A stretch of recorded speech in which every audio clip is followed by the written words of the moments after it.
और गुजरात के दबोही से है, जहां ननोदी भगोल तिलकवाड़ा रोड कौमी एकता के प्रतीक हजरत चोटरिया पीर बाबा के 2 दिवसीय उर्स के मौके पर हजारों श्रद्धालु ने मेले में आकर दरगाह शरीफ में अपनी मनोकामना मांगी। दबोही ननोदी भगोल तिलकवाड़ा रोड कौमी एकता के प्रतीक में ऐतिहासिक दरगाह हजरत चोटरिया पीर बाबा के 2 दिवसीय उर्स के मौके पर पीर दरगाह कमेटी के सदस्यों द्वारा 2 दिवसीय उर्स मेले का सुंदर आयोजन किया गया, जिसमें दबोही शहर तालुका से हजारों श्रद्धालुओं ने दरगाह शरीफ में हाजिरी लगाई। दबोही शहर तालुका से श्रद्धालुओं ने उर्स शरीफ में हाजिरी लगाई और फूल चढ़ाकर अपनी मनोकामना पूरी होने की दुआ मांगी। चौथिया पीर दरगाह पर खादिमों की तरफ से दुआ की गई। देश विदेश से भारत का नाम रोशन हो, भाईचारा और कौमी एकता दिखे, भारत तरक्की करे और देश में शांति बनी रहे।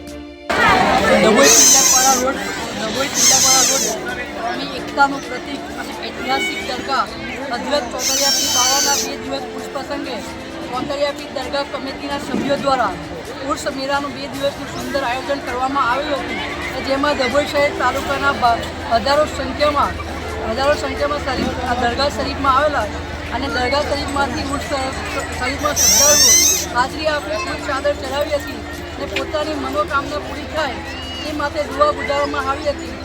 જ્યારે હજરત ચોતરિયા પીર દરગાહ ખાતે ઉર્સ પ્રસંગે દેશ વિદેશનું ભારતનું નામ રોશન રહે અને ભાઈચારો અને કોમી એકતાનું રોશન થાય, ભારત દેશની પ્રગતિ કરે। गुजरात के दबोही से लाल भाई भटियारा की रिपोर्ट।